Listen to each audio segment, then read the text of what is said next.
Have you ever felt like something's fundamentally wrong with our society? That beneath the surface of our so-called progress, there's a deep-seated illness eating away at our collective soul? You're not alone.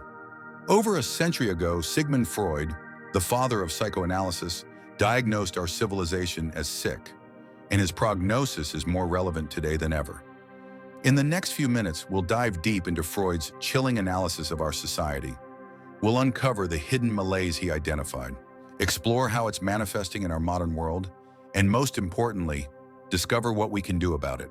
From rampant consumerism to widespread anxiety, from social media addiction to the erosion of genuine human connections, Freud saw it all coming.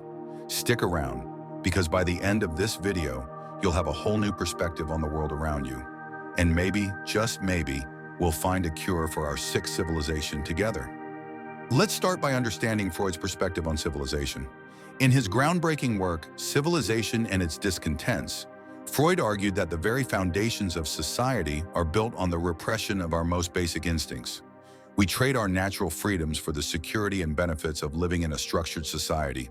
But this trade-off comes at a cost that manifests as widespread neurosis, anxiety, and a general sense of discontent.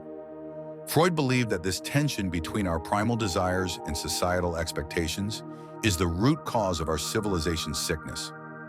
Now you might be thinking, that's all well and good, but what does a theory from the early 20th century have to do with our lives today? Well, buckle up, because we're about to connect the dots in ways that might surprise you. Let's look at some of the symptoms Freud identified and how they're playing out in our modern world. First up, the pursuit of happiness. Freud argued that our relentless pursuit of happiness is actually a source of unhappiness. In today's world, we're bombarded with messages telling us that we should be happy all the time, that if we're not constantly ecstatic, something's wrong with us. Social media has amplified this to an unprecedented degree. We're constantly comparing our lives to carefully curated, highlight reels of others, leading to feelings of inadequacy and anxiety. The pressure to present a perfect, happy facade is more intense than ever before. But here's the kicker. This pursuit of constant happiness is actually making us miserable. It's setting us up for disappointment and preventing us from fully experiencing and learning from the full range of human emotions. Next, let's talk about love and relationships. Freud believed that civilization requires us to limit our sexual and aggressive instincts, channeling them into socially acceptable forms. In our modern context, we see this playing out in complex ways. On one hand, we have more freedom than ever to express our sexuality. On the other, we're seeing a rise in loneliness and a decline in meaningful, long-term relationships.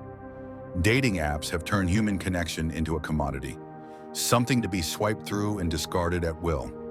The instant gratification culture has made it harder for people to invest in deep, lasting relationships. We're more connected than ever through technology, yet many of us feel more isolated than ever before.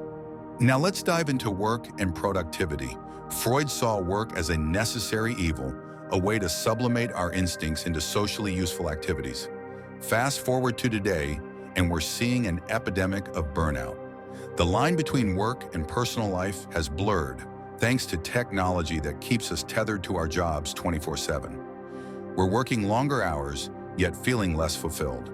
The gig economy has brought flexibility, but also insecurity. Many of us are trapped in jobs we hate, feeling like cogs in a machine, yearning for meaning, but not knowing how to find it. This disconnect between our work and our sense of purpose is a major source of the malaise Freud identified. Let's not forget about consumerism, a phenomenon Freud didn't directly address, but one that perfectly illustrates his theories.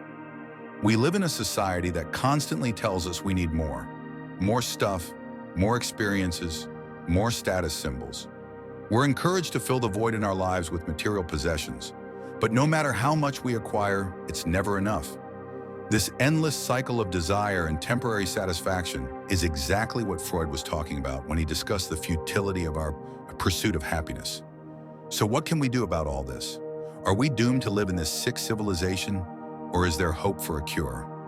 Well, Freud wasn't exactly optimistic, but I believe we can use his insights to make positive changes in our lives and society. First, we need to acknowledge the tension between our instincts and societal expectations. By understanding this conflict, we can be more compassionate with ourselves and others.